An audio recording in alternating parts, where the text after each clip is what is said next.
أعوذ بالله من الشيطان الرجيم بسم الله الرحمن الرحيم الحمد لله رب العالمين بارئ الخلائق أجمعين والصلاة والسلام على أشرف الأنبياء والمرسلين حبيبنا وحبيب إله العالمين أبي القاسم المصطفى محمد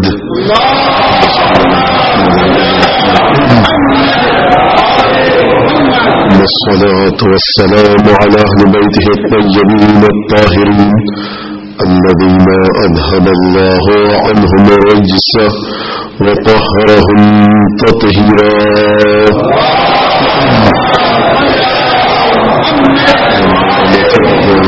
وعلى أعدائهم أجمعين من الآن إلى قيام يوم الدين أما بعد فقد قال الله تبارك وتعالى في قرآنه المجيد وفرقانه الحميد وقوله الحق وهو أصدق الصادقين أعوذ بالله من الشيطان الرجيم قل إن صلاتي ونسكي ومحياي ومماتي لله رب العالمين صدق الله العلي العظيم صلى الله عليه وسلم محمد عليه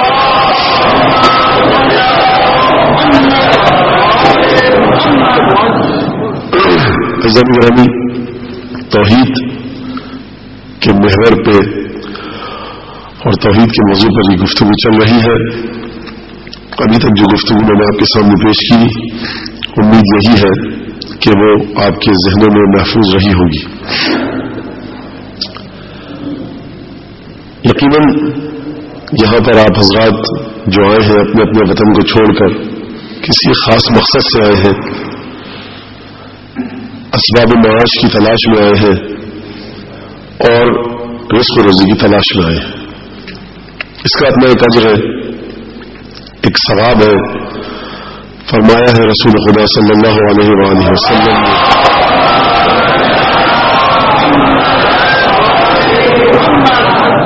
کہ دیکھیے آپ سب لوگ جہاد فی سبیل اللہ کو جانتے ہیں، جہاد کا کتنا ثواب ہے. فرمایا جناب ختم مرتبت میں کہ القاد لعیالہ کالمجاہد فی سبیل اللہ، جو اپنے ہاتھ سے محنت کر کے، زحمت کر کے، تکلیف کے ساتھ حلال روزی کمائے تاکہ اس کے گھر والے، اس کے اہل و عیال آسائش اور سکون کے ساتھ رہ سکے، تو جو شخص اس انداز سے اپنے لیے قصب حلال کمائے محنت کر کے، تو ایسا ہے کہ جیسے وہ خدا کی راہ میں جہاد کر رہا ہے. دین کی خصوصیت یہ ہے کہ دین زندگی سے الگ ہٹ کر نہیں ہے. کوئی انسان یہ نہ سمجھے کہ وہ صبح کو دفتر جانے کے لیے نکلتا ہے، کسی ادارے میں کام کرتا ہے، ذاتی کاروبار ہے، مزدور ہے، کوئی شخص قلم چلا کر روزی کما رہا ہے، کوئی شخص گڑھا کھود کر روزی کما رہا ہے. یہ سب موجود ہے معاشرے کی مثال. تو پروردگار کے نزدیک نہ قلم چلا کر میز کے پیچھے کرسی پر بیٹھنے والے کی کوئی حیثیت ہے اور نہ پروردگار کی نگاہ میں اس شخص کی کوئی حیثیت ہے کہ جو کدال سے گڑھا کھود کر روزی کما رہا ہے. اگر حیثیت ہے تو اس کی، اگر نگاہ پروردگار توجہ کرتی ہے تو اس پر کہ جو حلال روزی کمائے. یقیناً میری بات واضح ہو رہی ہوگی. اور اگر بات کرنی اجر و ثواب کی تو مولا کائنات کی زندگی سامنے فرماتے ہیں کہ میں نے اپنی زندگی میں اتنی مزدوری کی ہے، مزدوری کا لفظ استعمال کیا ہے مولا نے، اپنے ہاتھ سے اتنے کھجور کے درخت لگائے ہیں، اتنے کنویں کھودے ہیں اپنے ہاتھ سے، اور اس کی آمدنی سے اتنے غلاموں کو آزاد کیا ہے خدا کی راہ میں، اتنے کنویں خدا کی راہ میں میں نے وقف کیے ہیں، اتنے کھجور کے درخت وقف کیے ہیں کہ اگر میں انہیں بچا کر رکھتا تو بنی ہاشم کی 7 پشتیں بیٹھ کر کھاتی. دیکھیے بنی ہاشم کی 7 پشتوں کی بات کی، اپنی 7 پشتوں کی بات نہیں کی. تو یقیناً رزق حلال کمانا ایک بہت بڑا درجہ رکھتا ہے، بہت ثواب رکھتا ہے. اور جب رزق حلال کی بات آئے گی یقیناً وسعت رزق کی بات بھی آئے گی. آپ لوگ یقیناً حالات آپ کے سامنے ہیں، ہر انسان کسی نہ کسی مشکل میں گرفتار ہے، اور مجھے یہ کہا گیا کہ اس پر بھی ذرا گفتگو کی جائے کہ رزق میں وسعت کیسے ہوتی ہے، رزق میں تنگی کے کیا اسباب ہیں. عزیزان گرامی دیکھیے، پروردگار عالم نے سورہ لقمان میں یہ موضوع سے کسی حد تک ہٹ رہا ہوں، لیکن یقیناً توحید سے اس کا ایک سلسلہ ہے، ایک تسلسل ہے، ایک تعلق ہے. فرماتے ہیں معصوم کاد الفقر ان یکون کفرا، فقر، تنگدستی، محتاجی، غربت اور مفلسی اتنی نزدیک ہے، اور مفلسی، فقر، تنگدستی، محتاجی میں ایک ایسی کیفیت پیدا ہو سکتی ہے کہ جو کفر کے نزدیک پہنچ جائے. یہی وجہ تھی کہ مولا کائنات میں 25 سال جب گھر میں بیٹھے تو گھر میں نہیں بیٹھے تھے. کہا جاتا ہے مولا کائنات گھر میں بیٹھے تھے، خانہ نشین ہو گئے تھے، گوشہ نشین ہو گئے تھے. نہیں، 25 برس مولا کائنات میں گڑھے کھود کر کنویں میں سے پانی نکالا ہے، نخلستان آباد کیے ہیں. اور اس زمانے میں یہ نہیں پتا کہ آپ بٹن کھٹکا دبائیے اور موٹر چلے گی اور ساتھ پانی پہنچ جائے گا باغ میں. ڈول سے پانی کھینچنا ہوتا تھا کنویں کی طرح سے، اور وہ کنواں اس انداز کا نہیں تھا کہ ہندوستان اور پاکستان کے جو علاقوں میں ہوتے ہیں صاحب 25, 30, 40 فٹ میں پانی نکل آئے. وہ عربستان سرزمین حجاز جہاں پہ کبھی کبھی 50 میٹر 30 میٹر کی بات ہے، 30 فٹ کی بات نہیں ہے. وہاں سے پانی کو کھینچنا اور ایک ایک کھجور کے درخت کو سیراب کرنا، آبیاری کرنا، اور پھر پیسوں کو خدا کی راہ میں صدقہ اور خیرات کرنا. تو یہ مولا کائنات اس انداز سے 25 سال اپنی زندگی گزاری. اور فرمایا کہ دیکھو اگر میں چاہتا تو بنی ہاشم کی 7 نسلوں کو بٹھا کر کھلا سکتا تھا. اور پھر رزق میں وسعت، تنگی، اسی لیے مولا کائنات نے اقتصادی اور معاشی فعالیت اور ایکٹیویٹیز کو انجام دیا تاکہ وہ معاشرے کے ان لوگوں کی مدد کر سکے کہ جن تک بیت المال کی مدد نہیں پہنچ رہی ہو.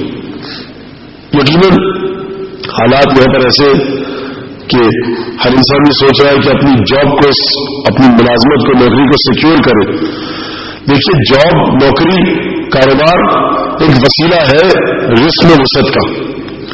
ہمیشہ یہ کہا جاتا ہے کہ مولانا یہ بتائیے کہ رزق میں وسعت ہو. حضور پہلے اس بات کا سوال کیجئے کہ جو رزق آپ کو اس وقت ملا ہے اس کو تو صحیح سے استعمال کرنا سیکھیے. لقد آتینا لقمان الحکمت ان اشکر للہ، ہم نے لقمان کو حکمت عطا کی. پروردگار فرما رہا ہے سورہ لقمان میں، ہم نے لقمان کو حکمت عطا کی. حکمت کسے کہتے ہیں؟ ہر چیز کو اس کے حق کے مطابق اس کے ساتھ برتاؤ کرنا.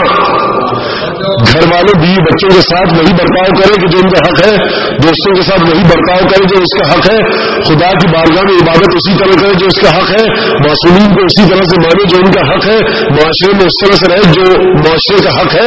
یعنی ہر رتی برابر، ذرہ برابر چیز کو اس کا حق دینا کہلاتی حکمت. پروردگار فرمایا لقد آتینا لقمان الحکمت ان اشکر للہ، ہم نے لقمان کو حکمت عطا کی. پروردگار جب کہے کہ ہم نے خود لقمان کو حکمت عطا کی تو سوچیے اس حکمت کا مرتبہ کیا ہوگا. ہم نے لقمان کو حکمت عطا کی. کیا حکمت عطا کی؟ کہ وہ کس طرح سے اپنے کاروبار میں ترقی دے، رزق میں وسعت عطا کرے. نہیں کہ شکر کرے وہ خدا کا. تو اس کا مطلب یہ کہ حکمت آتی ہے تو سب سے پہلے خدا کا شکر ادا کیا جانا چاہیے.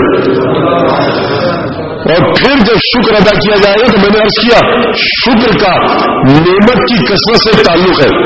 دیکھیے مجھے پتا نہیں خوش انداز سے گفتگو ہو رہی ہے، لیکن مجھے اسی طرح سے گفتگو کرنی ہے کیونکہ مجھے آپ کے چہرے اور دل دماغ کو نہیں دیکھنا ہے، مجھے قرآن اور اہل بیت کی حرمت کی پاسداری کی ذمہ داری ہے. شکر کا نعمت کی کثرت سے، تکثیر سے، نعمت کی زیادتی سے تعلق ہے. قرآن نے کیا کہا؟ قرآن نے کہا لئن شکرتم لازیدنکم، اگر تم نے شکر کیا ہمارا نعمتوں کے سلسلے میں تو ہم تمہیں زیادہ کر دیں گے، اور اگر تم نے کفران نعمت کیا تو میرا عذاب بڑا شدید ہے، یاد رکھنا. اور نعمت کا شکر ادا کیا کیسے جائے گا؟ یہاں تک تو بات واضح ہو گئی نا کہ لقمان کو حکمت عطا کی اس لیے عطا نہیں کی کہ وہ کاروبار نوکری کو اپنے بڑھا سکے، بلکہ ہم نے لقمان کو حکمت عطا کی تاکہ وہ شکر ادا کر سکے ہماری نعمتوں کا. تو سمجھ میں آیا کہ جب حکمت آتی ہے، عقل و شعور ایک پختگی کے مقام تک پہنچتا ہے تو انسان کو سب سے پہلے جو چیز عطا ہوتی ہے وہ یہ عطا ہوتی ہے کہ جو نعمتیں اس کے پاس ہیں وہ ان کا شکر صحیح طریقے سے انجام دے. اور جب شکر انجام دیتا ہے تو ہوتا کیا ہے؟ قرآن نے کہا لازیدنکم، یہ نہیں کہا قرآن نے کہ ہم تمہارے رزق میں وسعت کریں گے، کہا کہ ہم تمہیں خود تمہاری ذات میں کثرت عطا کریں گے. بڑی باریک بات ہے قرآن کی، ایک ایک لفظ پر توجہ کیجیے گا. اور مولا کائنات نے کیا کہا؟ فرمایا مولا کائنات نے نہج البلاغہ میں دیکھو اللہ، جو میں نے پہلے بھی آپ کے سامنے پڑھی اور پھر شب جمعہ بھی پڑھی جو کل گزری، اللہ ان للہ فی کل نعمت حقا فمن اداہ زادہ منہا. پروردگار کا ہر نعمت میں ایک حق ہے، اگر تم نے اس نعمت کے حق کو ادا کیا تو نعمت مزید بڑھے گی، کثرت عطا ہوگی، زیادتی عطا ہوگی، وفور نعمت ہوگا، نعمت اور اپنی تقسیم کرے گی، کثرت ملے گی تمہیں نعمت ہوگی اگر تم نے خدا کا حق ادا کیا اس نعمت میں. من قصرانہ، اور جس نے کوتاہی کی خاطرہ میں زوال رہا تو گویا اس نے اس نعمت کو فنا ہونے کے خطرے میں ڈال دیا. اب سوال یہ کہ آپ اس وقت موجودہ صورتحال میں کیا کیا جائے ان آیتوں اور احادیث کی روشنی میں. پھر چلتے معصوم کی بات میں کیا بتاؤں گا، جب معصوم بتا رہے تو میری اوقات کیا ہے. تو دیکھیے میں نے عرض کیا پہلے کہ دیکھو مائن تمسک تم بیان تزل بعدی، جب تک تم اہل بیت سے تمسک رکھو گے، قرآن سے تمسک رکھو گے، گمراہ نہیں ہوگے. تو اہل بیت سے پوچھا جائے، قرآن سے پوچھا جائے، احادیث سے پوچھا جائے کہ کس انداز سے نعمتوں کا شکر ادا کیا جائے، کس انداز سے رزق میں برکت ہو، کس انداز سے رزق میں فراوانی ہو. دو چیزیں گرامی جن میں غلطی سے ملا دیتے ہیں، ایک ہے رزق میں برکت، ایک ہے رزق میں کثرت. یہ دو الگ الگ چیزیں. برکت الگ ہے، کثرت الگ ہے. ہو سکتا ہے کثرت کے ساتھ برکت ملے، ہو سکتا ہے برکت اور کثرت ساتھ ساتھ ملے، ہو سکتا ہے کثرت ہو برکت نہ ہو. مثال یہ ہے کہ جس کے 10 بیٹے تھے نام و نشان باقی نہ رہا، لیکن برکت کی مثال یہ ہے کہ ایک بیٹی تھی ابھی تک ذکر چل رہا ہے.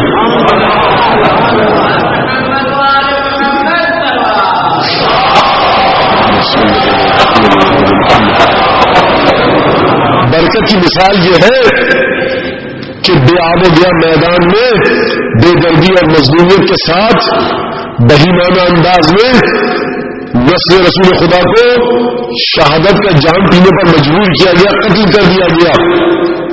کوئی نہ بچا سوائے ایک سید سجاد کے. لیکن وہ نسل اس انداز سے چلیے کہ آج سادات دنیا کے گوشے گوشے میں موجود. جب جناب سیدہ کی رخصتی ہو رہی تھی تو کسی صحابی نے کہا علی الرفاع والبنین، یا رسول اللہ آپ کی بیٹی رخصت ہو کر جائے اپنے گھر میں، بہت مرفہ لیوش لگژریس لائف پرتائی زندگی نصیب ہو اور بہت سے بیٹے نصیب ہو. اب جب رسول اللہ موجود ہے تو آپ کو دعا دینے کی کیا ضرورت ہے؟ بہرحال اس کی محبت تھی، اس نے دعا دی.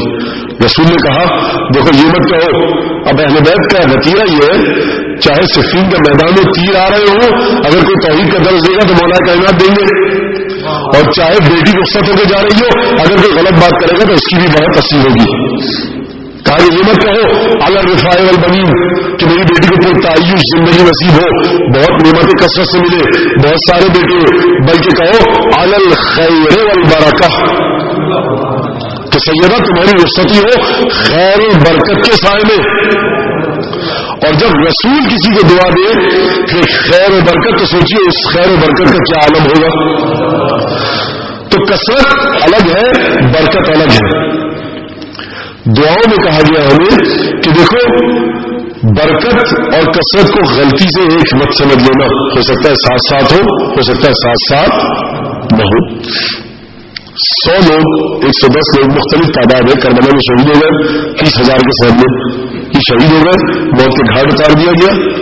لیکن دیکھیے آج تک ان کی قبور کی زیارت کرنے کو ہر انسان باشعور کی بات کر رہا ہوں، مسلمان اور کافر کی بات نہیں کر رہا، آج تک ہر باشعور انسان ان کے ذکر کو انجام دینے میں، ان کے ذکر کی خدمات انجام دینے میں اپنے باعث فخر سمجھتا ہے. یہ وہ لوگ تھے آپ جانتے ہیں ہندوستان پاکستان کے، سکھ ہو، ہندو ہو، عیسائی ہو، زرتشتی، پارسی حضرات ہو، جس فرقے کو چھوڑ دیجیے، جس مذہب سے تعلق رکھتے ہو، سید الشہداء کے بارے میں خاص احترام کرتے. یہ کیا وجہ ہے؟ یہ برکت ہے. خدا نے برکت دی اس انداز سے کہ صرف مسلمانوں کے درمیان نہیں، غیر مسلموں کے درمیان بھی سید الشہداء کو یہ احترام حاصل ہے. اس سے بڑی کیا برکت. اب دیکھیے شعبان کی دعا ہے پروردگار اللہم صلی علی محمد وعلی محمد صلی اللہ سے شروع ہوتی ہے دعا جو زوال کی وقت پڑھنی ہوتی ہے، اور اس میں یہ حکم دیا گیا مومن کو کہ یہ دعا مانگا کرو، دیکھو ورزقنی مواساۃ من قدرت علیہ من رزقک بما فضلت علیہ من فضلک، پروردگار مجھے توفیق دے، مومن کو حکم دیا جا رہا ہے کہ یہ دعا مانگو، مجھے توفیق دے مواساۃ من قدرت علیہ من رزقک بما وسعت علیہ من فضلک، پروردگار مجھے توفیق دے کہ میں ایثار اور قربانی کا مظاہرہ کر سکوں، اس شخص کی مدد کر سکوں جس شخص کے رزق کو تو نے تنگ کر دیا ہے، مدد کر سکوں، کس کی مدد کروں؟ جس کے رزق کو تو نے تنگ کیا ہے، تنگ تو نے کیا ہے، مجھے توفیق دے کہ تو نے جس کے رزق کو تنگ کیا ہے، جس کے رزق کو کم کر دیا ہے، مجھے توفیق دے کہ میں اس کی مدد کر سکوں، کس کے ذریعے؟ بما فضلت علیہ، اس رزق کے ذریعے کہ جو تو نے مجھے کثرت سے عطا کیا اور میری ضرورت سے زیادہ بچ گیا۔ بڑی توجہ کیجیے گا، پروردگار مانتا ہوں کہ تو نے رزق تنگ کیا ہے، لیکن مجھے توفیق دے کہ میں اس کی مدد کر سکوں، کیوں؟ کیونکہ تو نے اس کے رزق کو تنگ کر کے مجھ سے امتحان لیا ہے کہ میں اپنے مومن بھائی کی مدد کروں یا نہ کروں۔ بھائی سید الشہداء کے بچوں کے لیے خدا آسمان سے پانی نہیں برسا سکتا تھا کیا؟ پھر ابو الفضل عباس لینے کیوں گئے پانی؟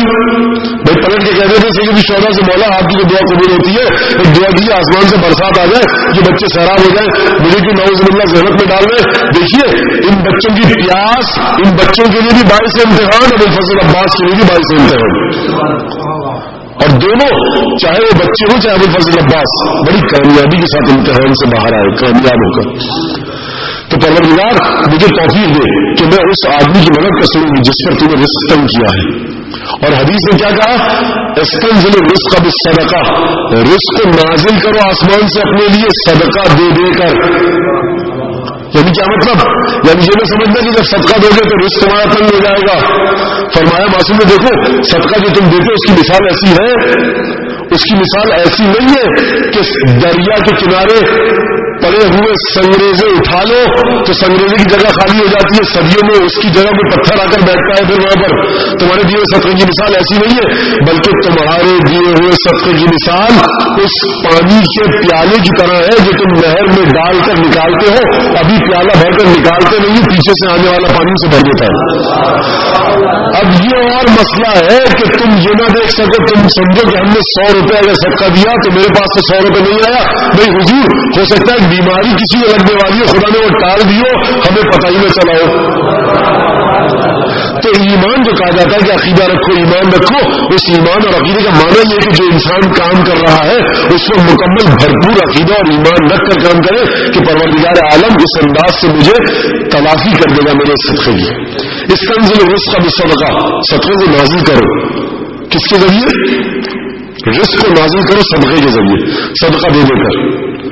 اب مولا کائنات فرماتے کہ فجر کی نماز کے بعد طلوع آفتاب تک بیٹھ کر تسبیح تقدیس تحلیل میں مشغول رہنا، توجہ کریں میں ضرور ہے کہ فجر کی نماز کے بعد تسبیح تقدیس میں مشغول رہنا طلوع آفتاب تک، اس سے کہیں بہتر ہے کہ تم مشرق اور مغرب میں رزق کی تلاش میں مارے مارے پھرو۔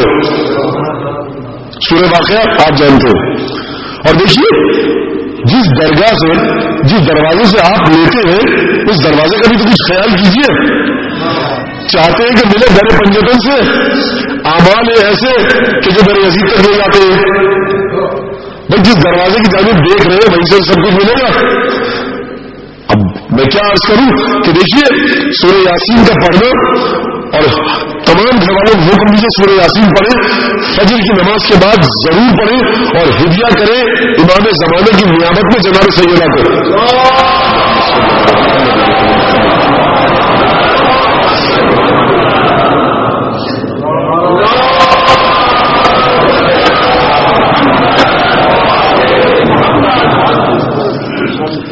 جب آپ امام زمانے کی نیابت میں جناب سیدہ کو سورہ یاسین ہدیہ کریں گے تو یہ سورہ یاسین علماء فرماتے ہیں، مراجع فرماتے ہیں، اساتید بزرگوار جو حوضے کے وہ فرماتے ہیں کہ آپ کی تلاوت قرآن کی آپ کے نفس کی سطح تک ہے، آپ کی نماز آپ کی سطح تک ہے، آپ کا روزہ ہے، لیکن جب آپ سورہ یاسین پڑھیں گے اور 12ویں امام کی نیابت میں جناب سیدہ کو ہدیہ کریں گے تو یہ سورہ یاسین اب آپ کی تلاوت کرنا سورہ یاسین نہیں ہے، اس کا اتصال ہو گیا امام زمانے سے، اور پھر اس کے بعد اس بیوی سے کہ جو اگر کسی محفل میں تشریف لے آئے تو رسول اللہ سے لے کر امام زمانے تک اس کی تعظیم کے لیے کھڑے ہو جائیں گے.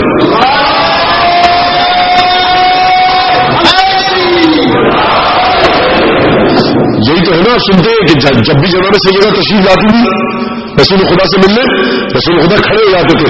جب رسول خدا کھڑے ہوں گے تو مولا کائنات کھڑے ہوں گے، امام حسن امام حسین کھڑے ہوں گے، امام زمانہ کھڑے ہوں گے. یہ اس بیوی کے لیے آپ ہدیہ کر رہے ہیں سورہ یاسین کہ جو بیوی اگر کسی محفل میں آ جائے اور وہاں 13 معصومین بیٹھے ہوں، وہ 13 کے 13 معصومین کھڑے ہو جائیں گے. تو ذرا سوچئے کہ جو بیوی جس کی منزلت یہ ہو کہ جب وہ کسی محفل میں مجلس میں آئے اور وہ میری اور آپ کی محفل میں مجلس نہ ہو، 13 معصومین بیٹھے ہو اور وہ 13 کے 13 معصومین کھڑے ہو جائیں، تو سوچیے کہ جب آپ اس بیوی کے بیٹے کی نیابت میں جو کہ معصوم ہے اور وارث عصمت فاطمی ہے اس کی نیابت میں ہدیہ کریں گے سورہ یاسین اس بیوی کو، تو سوچیے ذرا کتنے معصومین آپ کی جانب توجہ کے ساتھ نگاہ عنایت کریں گے. اور جناب سیدہ فرماتی ہے من اصعد الى اللہ اخلص عباداته انزل اللہ الیہ افضل تحیاته. جو پروردگار عالم تک پرواز کر کے بھیجے گا اپنی پرخلوص عبادت، پروردگار اس کی جانب بھیجے گا اپنے بہترین تحفے تحائف. یعنی فرمایا سیدہ نے کہ جو خدا کی جانب بہترین پرخلوص ترین عبادتیں بھیجے گا خدا اس کی جانب بہترین تحائف تحفے ہدیے نعمتیں نازل کرے گا. تو سوچئے وہ سورہ یاسین جو آپ فجر کی نماز کے بعد پڑھے امام زمانے کی نیابت میں ہدیہ کرے جناب سیدہ کو.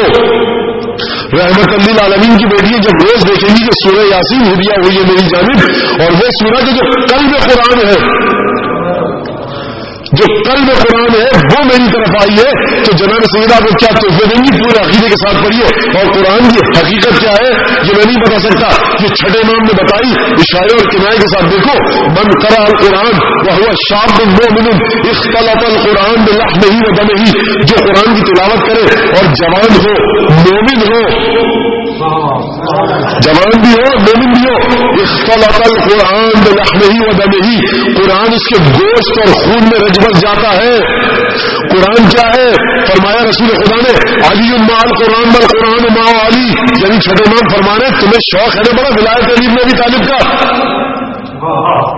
کل میں نے کیا عرض کیا تھا؟ آثار ولایت کو ولایت مت سمجھیے، آثار ولایت کو ولایت مت سمجھیے. جو شخص نماز پڑھ رہا ہے، ہر شخص نماز پڑھنے والا وہ مواحد نہیں ہو سکتا. نماز نام ہے بدنی عبادت کا، روزہ نام ہے جسمانی عبادت کا. بہت سے لوگ دکھاوے کے لیے شاید نماز پڑھتے ہو، دکھاوے کے لیے روزہ رکھتے ہو، تو افعال سے قلوب کی نیت کا اندازہ نہیں کیا جا سکتا.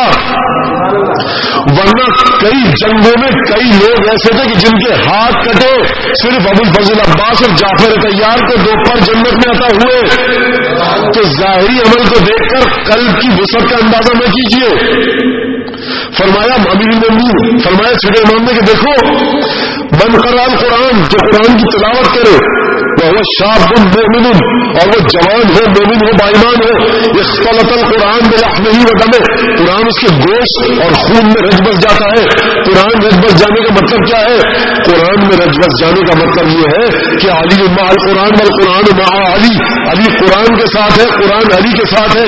یعنی جو نوجوان مومن قرآن کی تلاوت کرے پابندی سے، قرآن اس کے خون میں رچتا نہیں ہے، بستا نہیں ہے، بلکہ ولایت علی اس کے خون میں داخل ہو جاتی ہے. اب کون ہے جو ولایت علی کا طالب نہیں ہے؟ کون ہے جو ولایت علی کا خواہاں نہیں ہے؟ کون ہے جو ولایت علی کا شائخ نہیں ہے؟ ہم سب چاہتے ہیں. تو بڑی توجہ کیجیے گا، جب بہت توجہ کیجیے گا ایگزام گرامی، بڑی توجہ کیجیے گا. جب قرآن ولایت علی، قرآن حقیقت علی بن ابی طالب، قرآن علی کے ساتھ ہے، علی قرآن کے ساتھ ہے، اور اس قرآن کا دل سورہ یاسین، یعنی ولایت علی کا قلب سورہ یاسین. سورہ یاسین جو کہ ولایت علی کی کتابی صورت کا قلب ہے، اسے آپ اس سے منسوب کریں گے جو قلب فاطمہ زہرا یعنی امام زمانہ ہے، اور وہ امام زمانہ سے منسوب کر کے آپ پھر اس تلاوت کو ہدیہ کر رہے ہیں کس کی جانب؟ سیدہ کی جانب، جو قلب محمد مصطفیٰ ہے.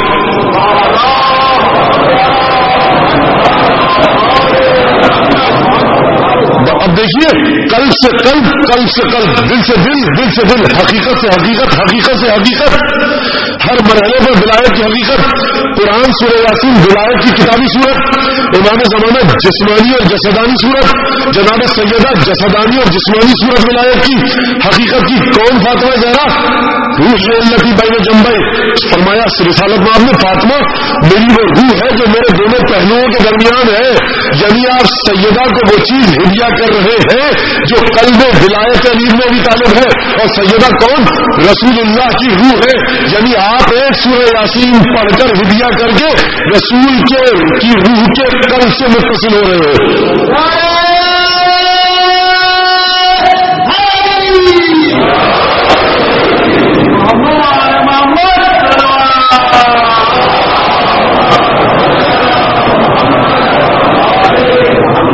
مجھے بتائیے کہ اتنی عظیم چیز مل رہی ہے آپ کو، نعمت، بظاہر اتنا سستا نسخہ، 5، 10، 15 منٹ، 12 منٹ لگتے سورہ یاسین پڑھنے میں، لیکن کوئی کہہ سکتا ہے مولانا نسخہ بڑا مشکل بتا دیا آپ نے کہ نماز فجر کے بعد دعا کیجیے کہ نماز فجر ہی پڑھے، لیکن یہاں یقیناً کوئی ایسا نہیں ہوگا۔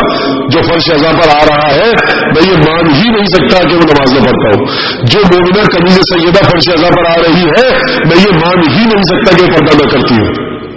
ہاں انسان نادانی میں غلطیاں کر بیٹھتا ہے تو توبہ کا دروازہ بھی کھلا ہے، در پنجتن کھلا ہے، ان کے صدقے میں توبہ کیجیے۔ جب آدم محتاج ہے پنجتن کی بارگاہ کے، میری اور آپ کی حقیقت کیا ہے؟ ایک سلوات دیجیے محمد علی محمد۔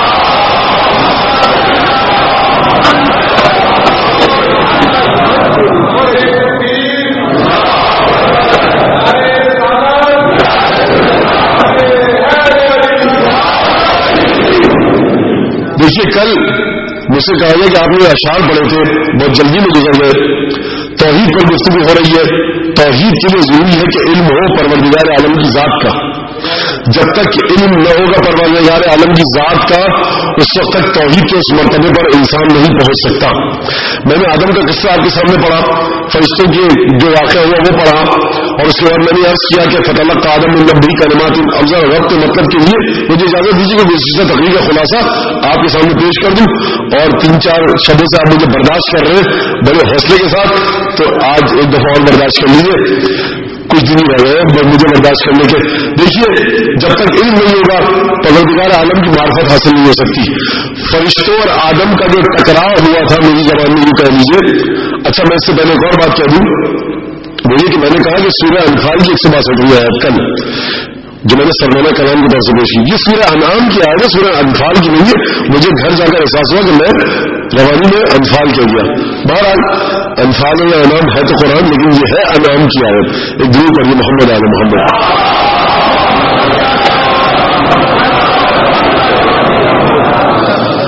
یہ سورہ انعام کی 162 آیت ہے۔ پروردگار عالم نے آدم کو کیا کہا تھا؟ آدم کو ایک صفت عطا کی، تعلیم اسما کی، فرشتے اس کے مقابلے میں عبادت لائے۔ بڑی توجہ کی جگہ دیکھیے، میں جہاں تک آپ کے ذہنوں کو لے کے جانا چاہتا ہوں، اگر سلسلہ فکر کہیں سلسلہ گفتگو آپ کے افکار اور آپ کے اذہان نے میرا ساتھ نہ دیا تو بالکل ایک گفتگو ناقص رہ جائے گی اور آپ نتیجے تک نہیں پہنچ پائیں گے۔ تو میری درخواست ہے کہ ذرا توجہ کے ساتھ میری بات کو سنیے، آپ توجہ کے ساتھ سن رہے، عزیزان گرامی مزید توجہ کیجیے ذرا۔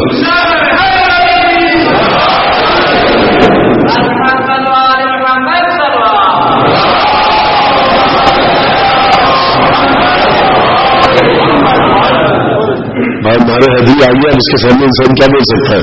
دعا یہی ہے کسی نعرہ حیدری کے صدقے میں خدا توفیق دے ہم سب کو، مولا کائنات کے اسم بابرکت کے صدقے میں ہم کو توفیق دے کہ ہم زیادہ سے زیادہ معارف قرآن، تعلیمات قرآن کو درک کر پائیں، اور یہ نوجوان جو مولا کائنات کا نام لیتے ہیں بڑے خلوص کے ساتھ دعا کیجیے کہ پروردگار عالم انہیں مولا علی کے ساتھ دنیا اور آخرت کو مشہور کرے، اور ان کے والدین کو ولایت علی بن ابی طالب سے سرفراز فرمائے۔ دیکھیے پروردگار نے جو چیز آدم کے بارے میں کہی قرآن میں اور فرشتوں کے بارے میں کہی، فرشتوں نے کیا کہا تھا؟ نحن نسبح بحمدک ونقدس لک، ہم تسبیح کر رہے ہیں تیری تقدیس کر رہے ہیں، یہی کہا تھا۔ اور آدم کو کہا پروردگار نے وعلم آدم الاسماء کلھا، پروردگار نے اللہ تعالیٰ نے آدم کو خود اسماء کی تعلیم دی۔ فرشتوں کی کیا خصوصیت قرآن نے بتلائی، آدم کی کیا خصوصیت بتلائی؟ فرشتوں کی خصوصیت بتلائی عبادت، آدم کی خصوصیت بتلائی علم۔ عبادت اور علم کو ایک دوسرے کے مقابلے پہ رکھیے تو سمجھ میں آئے گا کہ کون سی صفت بالا تر ہے، کون سی صفت ادنا تر ہے۔ عزیزان گرامی، عبادت بندے کی صفت ہوا کرتی ہے، عابد آپ ہے، معبود وہ ہے۔ تو فرشتوں کے پاس جو صفت تھی وہ مخلوق کی صفت تھی، فرشتوں کے پاس جو خصوصیت تھی وہ بندگی کی صفت تھی۔ فرشتے عبادت کرتے تھے لیکن پروردگار کی صفت ہے علیم۔ پروردگار نے اپنی صفت خاصہ آدم کو عطا فرمائی۔ جب آدم کو فضیلت دی تو عبادت کی بنیاد پر نہیں دی، علم کی بنیاد پر دی۔ وہ علم آدم الاسماء کلھا، اور اس کے بعد جب علم کی بنیاد پر دی تو جہاں جہاں یہ علم کا قافلہ چلتا ہوا نظر آئے گا، جہاں جہاں آپ کو علم اپنے نور کے ساتھ جگمگاتا ہوا نظر آئے گا، سمجھ لیجیے گا کہ وہیں پر ورثہ آدم ہے۔ عبادت معیار نہیں ہے، معیار علم ہے۔ علم کی بنیاد پر جو عبادت ہوگی اس کی قدر و قیمت ہے، کیونکہ رسول فرما چکے تھے کہ دیکھو انا مدینۃ العلم وعلی بابھا، کیونکہ علی ابن ابی طالب وارث علم پیغمبر ہیں اس لیے ایمان میں سب سے افضل ہے۔ اب علی اگر ایسا کام ہی کیوں نہ کرے، توجہ کیجیے گا کہ جس کا عبادت سے بظاہر کوئی تعلق نہ ہو، لوگ خیمے میں بیٹھے رہیں، استغفار اور اللہ اکبر پڑھتے رہیں، عبادت وہ کریں، لیکن علی ضربت مارے تو رسول یہ کہے کہ علی تیری ضربت ثقلین کی عبادت سے افضل۔ اس کا معنی یہ ہے کہ جس علم اور ایمان کی بنیاد پر اس ضربت کو انجام دیا گیا وہ علم ان خیمے میں بیٹھنے والوں کے پاس نہ تھا، وہ کسی کے پاس نہ تھا۔ رسول نے تبھی تو فرمایا کہ دیکھو لمبارزت علی، یہی تو میں نے عرض کیا نا کہ لمبارزت علی افضل، علی کی جنگ افضل ترین جنگ ہے ثقلین کی عبادت سے قیامت تک کے لیے۔ کیوں؟ کیونکہ علم بنیاد ہے۔ کیوں علم بنیاد ہے؟ کیونکہ خدا نے اسی علم کی بنیاد پر فرشتوں کے دعوے کو باطل قرار دیا تھا کہ انبئونی، اچھا اگر تم یہ کہہ رہے ہو تو ذرا مجھے بتلاؤ ان اسماء کا علم۔ فرشتوں نے کیا کہا تھا؟ ہمیں یہ علم نہیں ہے، پاک ہے تیری ذات، ہمیں اتنا علم نہیں ہے۔ یعنی پروردگار عالم نے اپنی خصوصیت آدم کو عطا فرمائی، علم آدم کو عطا فرمایا، اور اسی الوہی خصوصیت کی بنا پر، اسی الوہی خصوصیت کی بنا پر، اسی پروردگار کی مخصوص صفت جو علم کی پروردگار کی مخصوص صفت ہے، اسی کی بنا پر آدم کو برتری حاصل ہوئی فرشتوں پر۔ اس کا مطلب یہ ہے کہ اگر کہیں پر پروردگار اپنا علم لدنی الہی عطا کر دے تو اب چاہے یہ 2 رکعت نماز پڑھے یا 200 رکعت نماز پڑھے یا اس انداز سے سو جائے تو اس کو یہ نہ کہیے گا عبادت ناقص ہے، کیونکہ قیامت سے پہلے روز اگر سے خدا یہ فیصلہ کر چکا ہے کہ ہمیشہ علم کا بول بالا رکھے گا، علم کو فضیلت عطا کرے گا۔ تو اب یہ صاحب علم اگر کوئی ہوگا، اگر ورثہ علم آدم ہوگا تو چاہے کسی کے زانو پہ سر رکھ کے سو جائے، سورج ڈوب جائے، اس کی عبادت کی قیمت یہ ہے کہ سورج دوبارہ ابھارا جائے گا تاکہ یہ ہستی عصر کی نماز ادا کر لے۔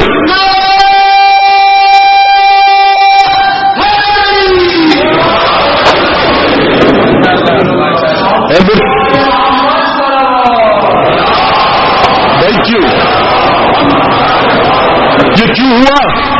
کیونکہ پروردگار عالم کو میری اور آپ کی عبادتوں کا انتظار نہیں ہے۔ ہم انتظار کرتے ہیں سورج سے طلوع اور غروب ہونے کا، ہم انتظار کرتے ہیں خدا کے حکم کا۔ کچھ ہے ایسی ہستیاں کہ خدا کی مشیت ان کا انتظار کرتی ہے۔ تو جبھی تو سورج نکالا تھا اے مرتضیٰ امام زمر شیر کردگار۔ اب میں کیا کہوں، بار بار جوش آ جاتے ہیں زبان پر۔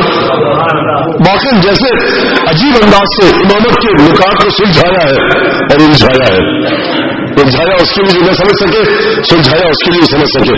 اے مرتضیٰ امام زمر شیر کردگار، عرفان کی سلطنت میں نہیں تجھ سا تاجدار، تیری ادائے ہر کا اللہ رے وقار، ایک زر پہ عبادت ثقلین ہو نثار، تو خندزن ہے فتنے بدر و حنین پر، پیغمبری کو ناز ہے تیرے حسین پر۔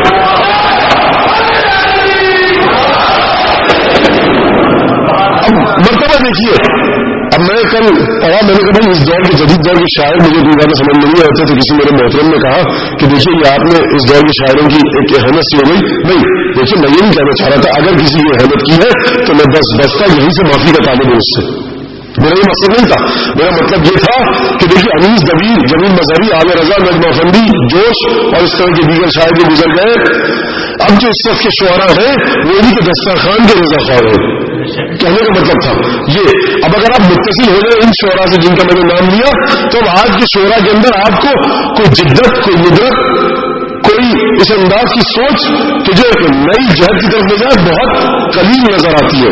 ابھی میں ان کی اہمیت نہیں کہہ رہا، میں ان کی تعریف کروں جو گزر گئے. اب آپ دیکھیے کہ کون کس انداز سے گفتگو کر سکتا ہے. اب ایک رخصت آتی ہے جب ابو الفضل عباس کی، تو میر انیس کس انداز سے گفتگو کرتے ہیں، دبیر کس انداز سے گفتگو کرتے ہیں. اب دیکھیے آپ 150-200 سال پہلے کہا گیا کہ شعر کی آمد یہ ہے کہ رنگ کانپ رہا ہے، یا مثلاً آج شبیر پہ کیا عالم تنہائی ہے. خیر بھارت میں ادھر نہیں جاؤں گا ورنہ تو وقت نکل جائے گا، 20 منٹ 22 منٹ رہتے ہیں میرے پاس. اے مرتضیٰ امام زماں شیر کردگار، عرفان کی سلطنت میں نہیں تجھ سے تاجدار، معرفت الہی توحید کے سلسلے میں اے علی تجھ سے بڑھ کر تاجدار کوئی ہے ہی نہیں. سلطنت توحید کے شہنشاہ ہے مولا کائنات. اے مرتضیٰ امام زماں شیر کردگار، عرفان کی سلطنت میں نہیں تجھ سے تاجدار، تیری ادائے ہر کا اللہ ہے وقار. عبادتوں کی بات نہیں ہو رہی، نماز روزے کی بات نہیں کی، کیونکہ جو جانتے ہیں کہ علی بن ابی طالب کی نماز پر تو گفتگو فضول اور لا حاصل ہے، مجھ جیسا انسان مولا کائنات کی نماز جیسی عبادت پر گفتگو کر ہی نہیں سکتا. ایک فضول امر ہوگا اگر میں اس میں دخالت کروں. میں تو صرف علی کی ایک ضرب کی بات کروں گا. اے مرتضیٰ امام زماں شیر کردگار، عرفان کی سلطنت میں نہیں تجھ سا تاجدار، تیری ادائے ہر کا اللہ رے وقار. ایک ضرب پر عبادت ثقلین ہو نثار، تو خندزن ہے فتنہ بدر حنین پر. جنگ بدر سمجھیے قرآن پڑھیے، جنگ حنین سمجھیے قرآن پڑھیے. جنگ حنین اور بدر اتنی عظیم شان جنگیں، لیکن علی بن ابی طالب بہت گھبرائے نہیں، جوش فرمائے تو خندزن ہے فتنہ بدر حنین پر. بدر حنین کا فتنہ علی نے ہنس کے ٹال دیا. جہاں مسلمان تھر تھرا رہے تھے، کلیجے گلوں تک آ چکے تھے، تو خندزن ہے فتنہ بدر حنین پر. پیغمبری کو ناز ہے تیرے حسین پر. دیکھیے اب یہ مرتبہ ہے جب علم کی بات آئے گی تو پھر میں سرنامہ کلام کی طرف بڑھوں. قل ان صلاتی و نسکی و محیایا و مماتی للہ رب العالمین بذلک امرت وانا اول المسلمین. کہہ دے میرے حبیب کہہ دے کہ میرا مرنا، میرا جینا، میری نماز، میری تمام عبادتیں صرف صرف اللہ کے لیے جو رب العالمین ہے، تمام کائنات کا پالنے والا ہے. بذالک امرت، مجھے اسی کا حکم دیا گیا، وانا اول المسلمین، میں سب سے پہلا مسلمان ہوں.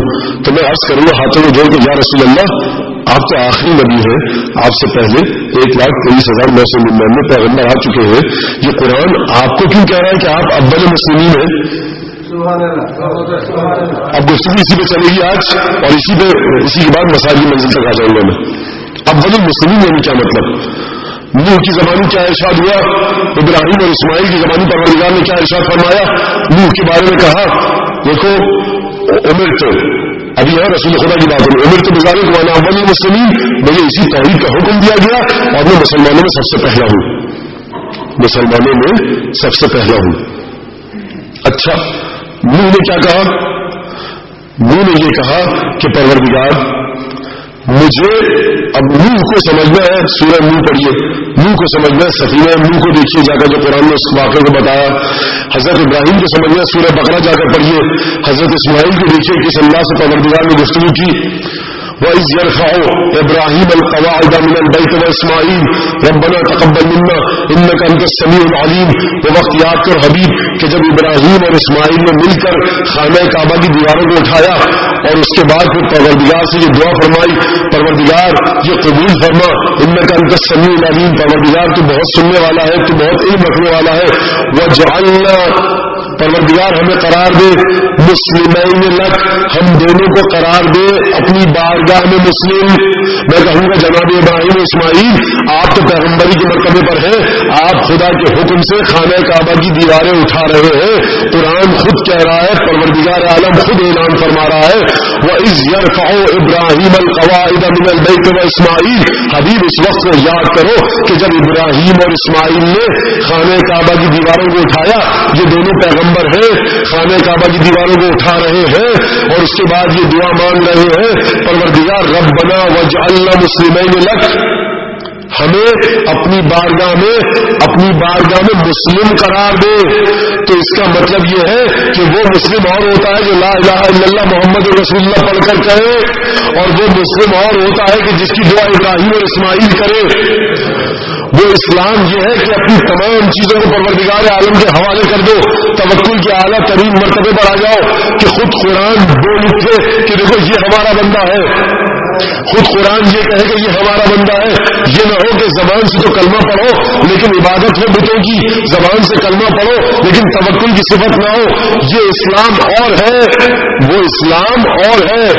جس اسلام کے نام سر تسلیم خم کر دینا ربنا وجعلنا مسلمین لک، پروردگار ہمیں اپنی بارگاہ میں ہم دونوں کو مسلم بنا، پروردگار مجھے مسلم بنا.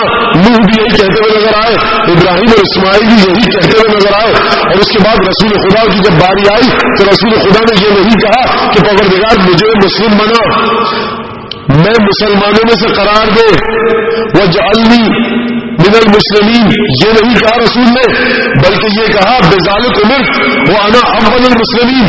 بھائی اگر دعا کرتے رسول کے پروردگار مجھے سب سے پہلا مسلم بنا تو ہم کہتے کہ گفتگو کا سلسلہ کچھ اور تھا. رسول یہ کہے وانا اول المسلمین، میں سب سے پہلا مسلم ہوں.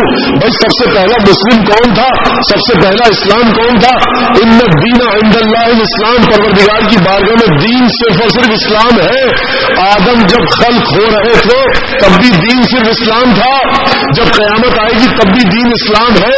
رسول خدا یہ کہہ رہے ہیں کہ سب سے پہلا مسلمان میں ہوں. پروردگار عالم کی بارگاہ میں سب سے پہلے میں نے سر تسلیم خم کیا کہ ماننا پڑے گا کہ رسول آدم سے پہلے کے مسلم ہیں. اب سمجھ میں آیا کہ رسول نے جو فرمایا تھا، اور کل میں نے حدیث پیش کی تھی کہ دیکھو کنت نبی و آدم بین الماء والطین، میں اس وقت بھی نبی تھا کہ جب آدم پانی اور مٹی کے درمیان تھے. اور پھر میں نے آپ کے سامنے یہ بھی عرض کیا تھا کہ جب نبی ہے تو نبی وہاں پر نبی ہے، جب بھی نبی نبی ہوگا، جب بھی رسول رسول ہوگا، رسول کو ضرورت ہے کسی ایسے کی جو اس کی گواہی دے، اس کی رسالت کے ساتھ ساتھ چلے. اگر یہ رسول رسول ہے، اگر یہ پیغمبر پیغمبر ہے، خدا کے پیغامات اس پر نازل ہو رہے ہیں، تو یہ بتائیے کہ یہ اپنے پیغامات وہاں کس کو دے رہا ہے؟ بھائی جب رسالت اور پیغمبری ہے تو کوئی پیغمبری دینے والا ہے، کوئی پیغمبری لینے والا ہے. پیغمبری دی خدا نے، لیا رسول نے، لیکن پیغامات جو رسول لے رہے تھے کس کو دیے؟ اسی کو دیے کہ جس نے پکار کر کہا تھا صدقت ہوں وہ آدم بین الروح والجسد. میں نے رسول کی تصدیق اس وقت کی تھی کہ جب آدم روح اور جسم کے درمیان تھے. اب یہ ہستی اس وقت اس مقام پر تھی تو اس ہستی کی لیاقت اور شائستگی یہ ہے کہ جب دنیا میں آئے، جب بچہ یہ پیدا ہو، جب اس انداز سے دنیا میں آئے تو اب اسے بچہ مت سمجھنا. اس کا مرتبہ یہ ہے کہ رسول 40 برس تک غاروں میں جائیں گے تو اسے لے کر اپنے ساتھ جائیں گے. ہے 13 سال کا لیکن شیطان کی چیخ بھی سن رہا ہے، وحی کی آواز بھی سن رہا ہے. کیوں؟ کیونکہ یہ دنیا اس دنیا کا آئینہ ہے. جو وہاں رسول کے ساتھ تھا وہ یہاں بھی ساتھ ہے. جس نے وہاں تصدیق کی تھی آدم کی پیدائش سے پہلے، وہ یہاں پر بھی تصدیق کرے گا فرشتے کے نزول سے پہلے. صلوات علی محمد علی محمد.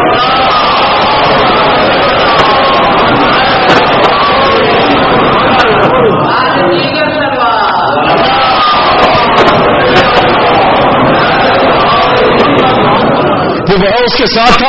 تصدیق کس چیز کی؟ یعنی تصدیق اس چیز کی کہ پیغمبر ہے، بھائی رسول تھے، سمجھا. اس کا مطلب ہے اس ہستی کو وہاں پر یہ معرفت بھی تھی کہ خدا کیا ہے اور کون ہے. پیغمبر کیا ہے اور کون ہے، تو کیونکہ وہاں پر معرفت تھی اسی لیے اپنے علم سے رسول نے اس کے علم کو متصل کیا، اور جب علم سے متصل کیا رسول کا علم کیا ہے، پروردگار نے فرمایا کان فضل اللہ علیک عظیما، حبیب ہم نے تم پر قرآن نازل کیا، یہ خدا کا تم پر بڑا عظیم کرم ہے۔ لا رب ولا یابس الا فی کتاب مبین، کوئی خشک اتر نہیں جو کتاب مبین میں نہ ہو۔ وعنده مفاتیح الغیب، نماز غفیلہ پڑھنے والے حضرات اس آیت سے واقف ہیں، وعنده مفاتیح الغیب لا يعلمها الا هو ويعلم ما في البر والبحر وما تسقط من ورقة الا يعلمها ولا حبة في ظلمات الارض ولا رب ولا یابس الا فی کتاب مبین۔ دیکھو وعنده مفاتیح الغیب، پروردگار کے پاس غیب کی کنجیاں ہیں۔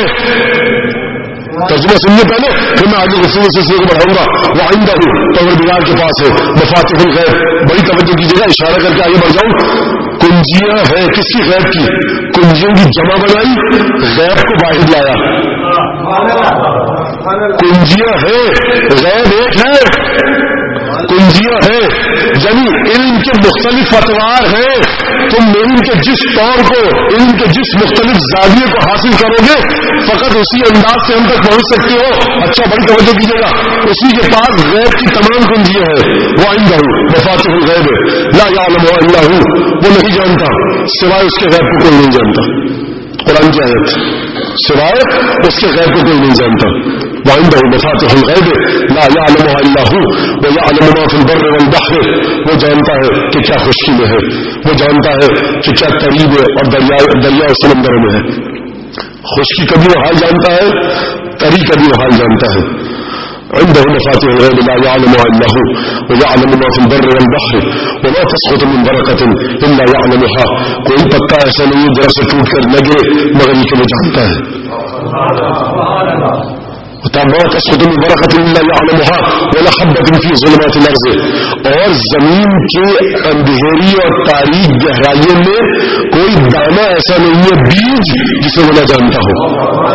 ولا حبة في ظلمات الارض ولا رب ولا یابس، اور خشکتر کوئی ایسی چیز ہے نہیں کہ جسے وہ نہ جانتا ہو۔ الا فی کتاب مبین، سب کا سب کتاب مبین میں ہے۔ غیب کو خدا کے علاوہ کوئی نہیں جانتا۔ جب غیب کو خدا کے علاوہ کوئی نہیں جانتا تو پھر رسول خدا کی کیا حیثیت، رسول خدا کے بارے میں کس حیثیت کا تعین کیا جائے، رسول خدا کی ذات کے بارے میں کیا کہا جائے۔ آئیے سورہ جن کی طرف۔ عالم الغیب فلا یظہر غیبہ الی احد، پروردگار ہی عالم الغیب ہے، اپنے علم غیب کو کسی پر ظاہر نہیں کرتا۔ الا من ارتضی من رسول، مگر یہ کہ اپنے جس رسول سے راضی ہو جائے۔ بھائی پروردگار نے کہا وہ اپنے جس رسول سے راضی ہو جائے اسے غیب دے دے گا۔ اب میرا سوال ہے امت اسلامیہ سے، کیا اللہ ختمی مرتبہ سے راضی نہیں؟ منزلت رسول کی یہ نہیں ہے کہ خدا ان سے راضی، خدا ختمی مرتبہ کے بارے میں یہ فرما رہا ہے حبیب ولا سوف یعطیک فترضی۔ بقیہ انبیاء کی حالت یہ ہے کہ ان کے بارے میں یہ دیکھو کہ آیا خدا ان سے راضی ہے یا نہیں، لیکن حبیب تیری حالت یہ ہے، تیری حیثیت اور منزلت یہ ہے کہ ہم تجھے اتنا دیں گے کہ تو ہم سے راضی ہوگا۔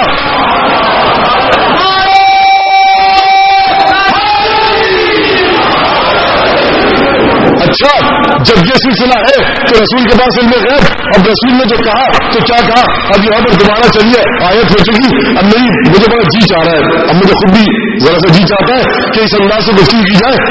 بھائی اس کے پاس غیب کی کنجیاں ہیں، بات یہاں پہ پھر جوش کے پاس جانا پڑے گا۔ گھولی کلید فضل کھلا قفل فیض عام، گھولی کلید فضل کھلا قفل فیض عام۔ اب بچوں کے لیے بتا دوں، کلید یعنی چابی، قفل یعنی تالا۔ بھائی اس کے پاس غیب کی کنجیاں ہیں نا، تو غیب کی کنجیاں جب وہ گھمائے گا تو تالا کھلے گا نا غیب کا۔ اب یہ غیب کی کنجیاں اس نے کسی کو دی یا نہیں دی، آیت پڑھ چکا میں آپ کے سامنے، سمجھ میں آ گئی بات۔ گھولی کلید فضل کھلا قفل فیض عام، گردش میں آئے نعرہ صلی اللہ کے جام، پڑھتے ہوئے درود بڑھے انبیاء تمام، کعبے کے گرد ایک کرن گھومنے لگی، روح محمد عربی جھومنے لگی۔ دیکھیے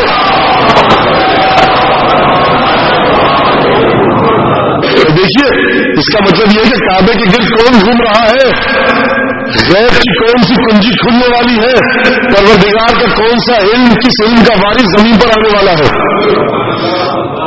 رومی کلید فضل کھلا قفل فیض عام گردش میں آئے نعرے صلی اللہ کے جام پڑھتے ہوئے درود بڑھے انبیاء تمام کعبے کے گرد ایک کرن گھومنے لگی روح محمد عربی جھومنے لگی شبھائے ای عام ہوئی صبح منجلی جو شخص بھی تھا رات کی تاریکی میں اس کے سامنے روح کا نور آنے لگا شبھائے ای عام ہوئی صبح منجلی باد مراد ناز سے مچلی گلی گلی کیا کہنے صاحب واہ واہ باد مراد ناز سے مچلی گلی گلی عرفان کائنات کی چٹکی کلی کلی عرفان کائنات کی چٹکی کلی کلی اب پروردگار کرنا کیا چاہتا ہے عرفان کائنات کی چٹکی کلی کلی عجیب مرحلہ ہے عجیب منزلت ہے عجیب موقع ہے دیکھیے اس عالم الغیب کو اس وہاں سے نازل ہو کر یہاں تک آنا ہے عالم الغیب فلا یظہر غیبہ الا احد وہ عالم الغیب ہے اپنے غیب کو کسی پر ظاہر نہیں کرتا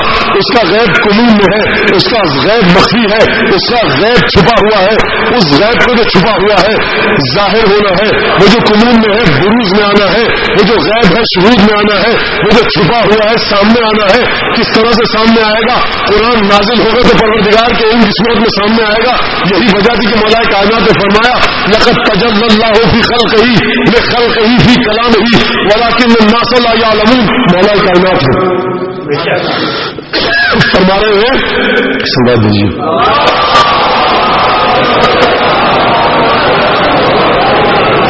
مولا کائنات نے فرمایا لقد تجلی اللہ فی لخلقہ فی کلامہ پروردگار نے اپنی تجلی کو اپنے کلام قرآن مجید میں دکھایا ہے ولیکن الناس لا یعلمون لیکن لوگ نہیں سمجھ رہے ہیں بھائی مولا آپ کچھ سمجھ رہے ہیں جبھی تو آپ نے بتایا نا لوگ نہیں سمجھ رہے عرفان کائنات کی چٹکی کلی کلی اور روح ارتقام پکارا کے ہے علی دیکھیے کس انداز سے علم الہی نازل ہو رہا ہے زمین پر عرفان کائنات کی چٹکی کلی کلی باد مراد ناز سے مچھلی گلی گلی اور روح ارتقام پکارا کے ہے علی لو یہ کلید علم یہ گیتی کا باب ہے اس خاک کو ابھار کہ تو بھی شراب ہے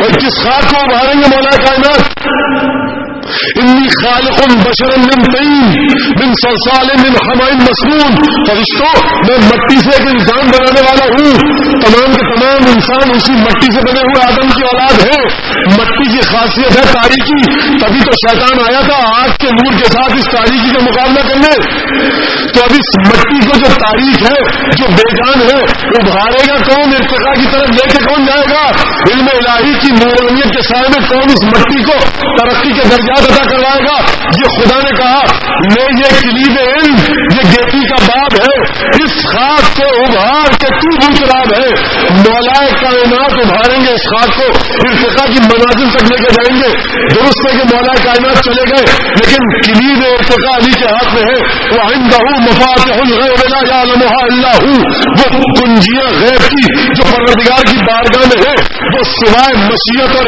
ارادہ علی ابن ابی طالب کے کسی کو مل ہی نہیں سکتی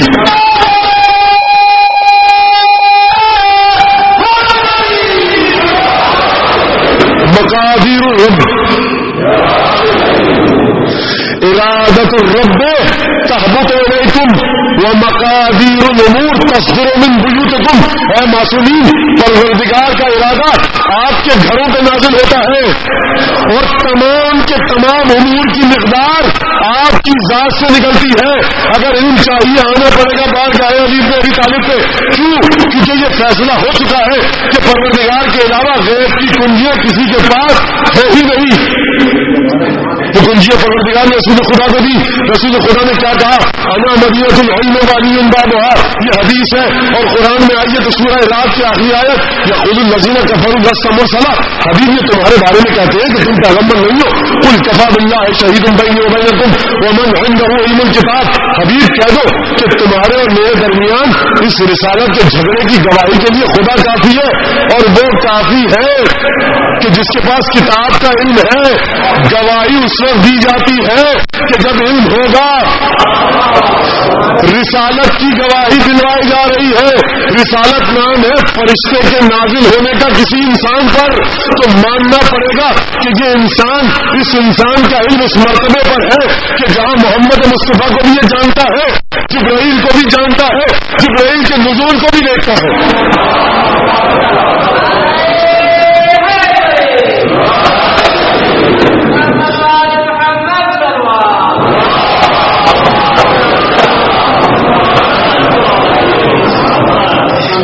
تو دیکھیے اب آئیے ذرا, یہ مولا کائنات امیر المومنین کیا فرما رہے ہیں نظیر بلاغہ میں اہل بیت کے بارے میں. بڑی عجیب حدیث ہے اور میں پوری کوشش کروں گا کہ آپ تک اس معنی اور مفہوم کو پہنچا دوں کہ جو اس حدیث میں چھپا ہوا ہے, اور جہاں تک مجھ جیسا ایک طالب علم پہنچ سکا. آل محمد ہم عیش العلم و موت الجہل. آل محمد کو سننا چاہتے ہو تو ہمہ شمہ کی زبان سے مت سنو, مولا کائنات کی نظیر بلاغہ کھولو اور پڑھو. آل محمد علم کی زندگی ہے, جہل کی موت ہے. دیکھیے یہ نہیں کہا علم کا مخزن ہے, کہا کہ علم کی زندگی ہے. یعنی علم اگر تکبر پیدا کرے گا, اگر تحول پیدا کرے گا, علم کا نام ہے. علم کسے کہتے ہیں؟ جب بھی کوئی مجہول چیز آئے اس جہل کا ہٹ جانا علم ہے. بشریت کو, انسانیت کو جتنے جتنے جہل درپیش ہوں گے وہاں آل محمد کی ضرورت پڑے گی. ہم عیش العلم و موت الجہل. یہ علم کی زندگی ہے, جہل کی موت ہے. یخبرکم, تمہیں خبر دے گا, تمہیں خبر دے گا, تمہیں بتائے گا. آل محمد کے بارے میں گفتگو ہو رہی ہے, تمہیں یخبرکم, تمہیں بتائے گا. صمتہم عن حکم منطقہم وحلمہم عن علمہم. بڑی توجہ سنیے گا, گفتگو اسی حدیث پر لا کر ختم کریں اور مسائل کی طرف آؤں. عجیب بات کی مولا کائنات نے متضاد صفات کو جمع کر دیا.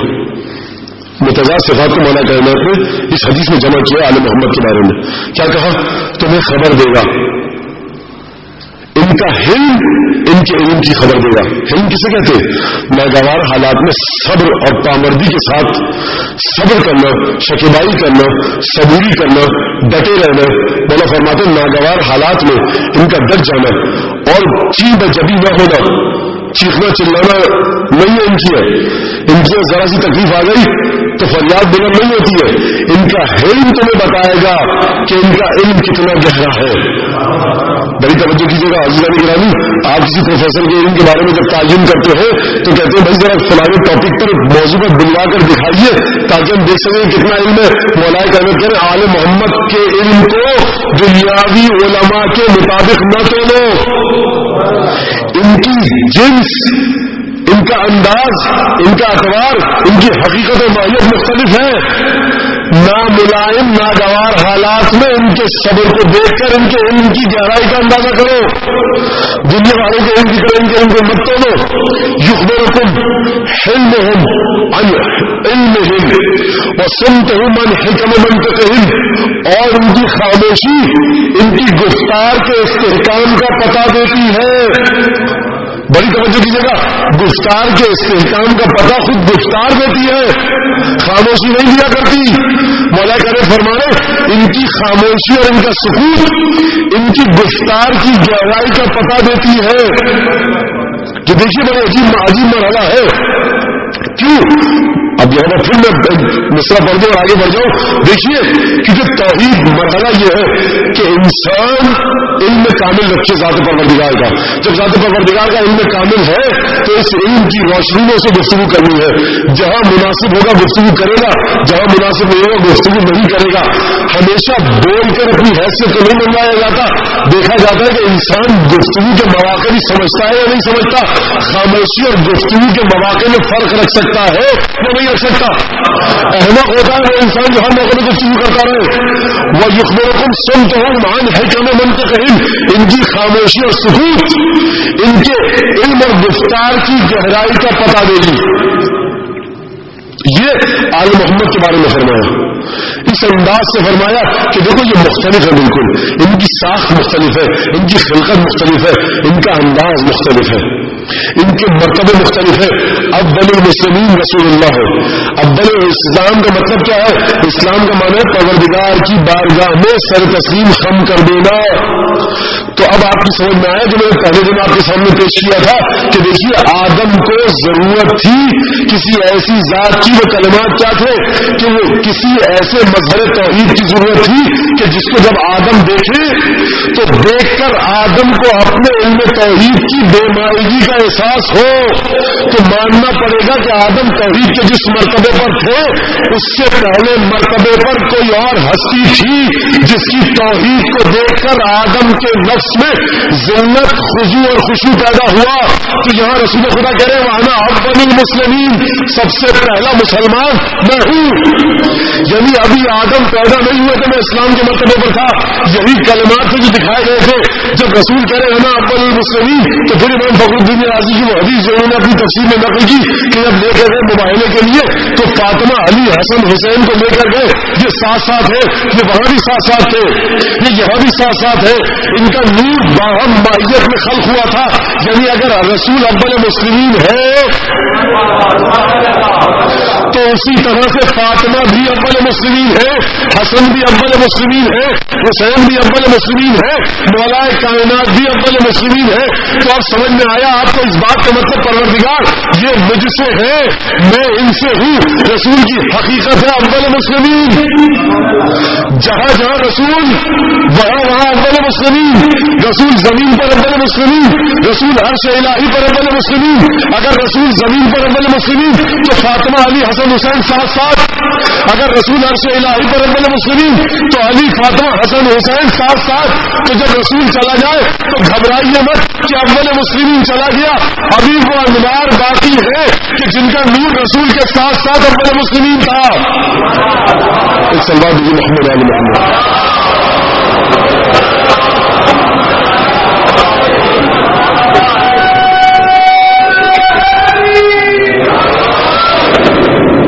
بس اجزامی گرامی دیکھیے یہ اسی وجہ سے ہے، یہ غم اسی وجہ سے ہے کہ وہ ہستیاں کہ جنہیں وہ مقام دیا جانا چاہیے تھا نہ دیا گیا.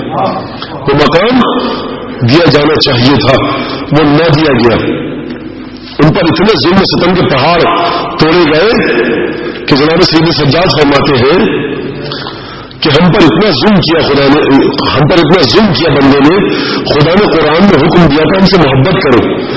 اگر خدا قرآن میں یہ حکم دیتا کہ آل محمد سے نفرت کرو اور ان پر ظلم کرو تو شاید یہ امت اتنا ظلم نہ کرتی کہ جتنا محبت کا حکم ملنے کے بعد ہم پر ظلم کیا گیا. کتنے سید سجاد فرماتے اور عجیب ظلم و ستم کے پہاڑ توڑے گئے. عجیب ظلم و ستم کے پہاڑ توڑے گئے. عجیب ظلم ہوا کہ انسان کس انداز سے بیان کرے، انسان کس انداز سے گفتگو کرے، بتلائے تو کیا بتلائے. عزیزانی گرامی دل میرا یہ چاہتا ہے کہ آج بنی ہاشم میں سے کسی ایک شہزادی کو، اس شہزادی کی شہادت پڑھوں کہ جو عجیب انداز سے مقتل میں گیا، عجیب انداز سے شہید ہوا اور یہ عجیب انداز سے شہادت کے وقت سید الشہداء سے مدد مانگی. دیکھیے آپ جانتے ہیں کہ ہر شخص جو گیا شہید ہونے کے لیے مقتل میں وہ رہوار پر مرکب پر سوار ہو کے گیا، لیکن یہ شہزادہ ایسا ہے کہ جس کی عمر اتنی کم تھی کہ جو مرکب پر بیٹھ کے نہیں گیا، اس سے وہ مرکب ملا کہ جو خود رسول کے دوش پر سوار ہوتا تھا. یہ شہزادہ جب مقتل میں گیا ہے نا تو حسین ابن علی اس کے لیے مرکب بن گیا، اپنی آغوش میں اٹھا کر لے کر گئے. آپ سمجھ گئے نا، ام رباب کی ششمہر کی بات کر رہا ہوں میں. ابا کا دامن ڈال کے مقتل پہ لے کے آئے، وقت گزر چکا ہے، بس مختصر انداز سے پڑھنا ہے. ابا کا دامن ڈال کے مقتل پہ لائے، کہا شاید حسین قرآن لا رہے. میں کہوں گا فوج اشقیا حسین قرآن نہیں لا رہے، حسین فاطمہ کے گھر کے قرآن کا ایک پارا لے کر آ رہے. اور ایک جملہ کہا عجیب رباب سے، اور ایک جملہ مقتل نے کہا کہ ناول حضرت مجھے یہ بچہ دے دو ذرا. مقتل کے مطابق جو الفاظ ہیں کہ شاید پانی کی کوئی سبیل ہو جائے اور مقتل میں لائے. اور ایک جملہ کہا ان لم ترحمونی فرحموا هذا الطفل الرضيع افلا ترون كيف يتلذذ. اے فوج اشقیا اگر مجھ پر رحم نہیں کر رہے تو اس بچے پر رحم کرو. کیا تم نہیں دیکھتے یہ کس طرح ماہی بے آپ کی طرح تڑپ رہا ہے؟ بس ایک دفعہ کہا گیا ہرملا حسین کے کلام کو قطع کرو. ایک دفعہ تیر کا چلنا تھا. یہ تیر وہ تھا کہ جو بچے کے گلے کو چھیڑتا ہوا باپ کے بازو میں پیوست ہوا. مقتل کے الفاظ ہے فانقلب الرضیع علی ید والدہ. بچہ باپ کی گود میں ہمت کر رہ گیا. اور ایک دفعہ اصغر نے اپنے لبھائے مبارک کو موڑا سید الشہداء کی طرف اور دیکھا. میں کہوں گا شہزادہ علی اصغر یہ سید الشہداء کی طرف کیوں دیکھا؟ کچھ عجب نہیں کہ اصغر جواب دے کہ اے شخص دیکھ جب چچا عباس گرے تو میرے باپ کو آواز دی, بھائی اکبر گرے میرے باپ کو سلام کیا. میں نادان ہوں, معصوم ہوں, میں بول نہیں سکتا. میں چاہتا ہوں کہ باپ کو سلام کروں. بس ایک دفعہ رخ کر کے کہا اپنی زبان بے زبانی نے کہ بابا میرا سلام قبول کیجیے, اب ہم بھی چلے. حسین نے عجیب کام کیا. اصغر کے گلے کے نیچے اپنے چلو کو لے کر گئے, خون کو جمع کیا, اپنے چہرے پر ملا اور کہا ہاں کذالک کی جب بھی رسول اللہ.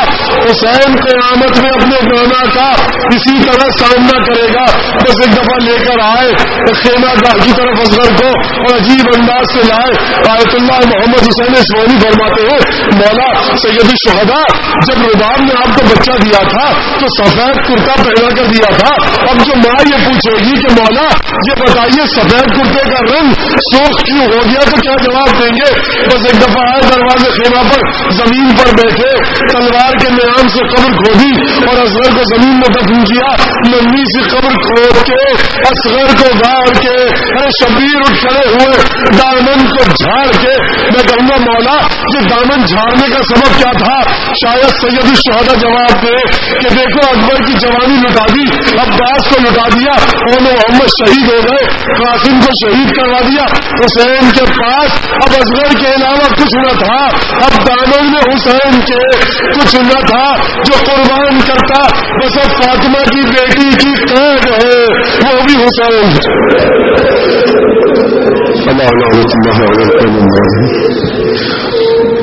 السلام الذين بعد ما جاءهم قلوبهم محمد وعلى محمد صلى على محمد وعلى محمد عجل فرجهم وأهلك عدوهم من الجن والإنس والأولين والآخرين واكفنا ما همنا وارزقنا العافية ووسع رزقنا وقبل أمرنا مع الصحة والسلامة في الجسم والروح. ربنا تقبل منا إنك أنت السميع العليم. وعندنا لتجيك صليت شهادة المزبرك اسقني عبادتكم قبول فرما وهذا المؤمن النار موجود ہے پروردگار کی جان مال عزت و آبرو کی حفاظت فرما. جس میں وسعت فرما پروردگار بحق شہزادہ علی اصغر جو ممنوعات یہاں پر موجود ہے اگر تندرست ہے مادار قرضدار بے اولاد ہے پریشان حال بے روزگار ہے کسی بھی قسم کی مشکل گرفتار ہے پروردگار تجھے قسم دیتے ہیں شہزادہ علی اصغر کی تشریح نبی کی تشریح نحوی کی ان کی مظلومیت کی پروردگار کی ان کی مشکلات کو حل فرما. پروردگار ہمارے زمانے کے نامی ذہن میں تعجیل فرما ہم ان کا انسان عوام میں شامل فرما. پروردگار بحق شہزادہ علی اصغر تجھے قسم دیتے ہیں کہ ہمیں ایسی طویل مسیحت و سلامتی کے ساتھ عطا فرما جس میں تیرے دین کی خدمت کر کے اپنے امام زمانہ کی رضایت اور مرضی کو حاصل کر سکیں. عاجل اللهم في فرج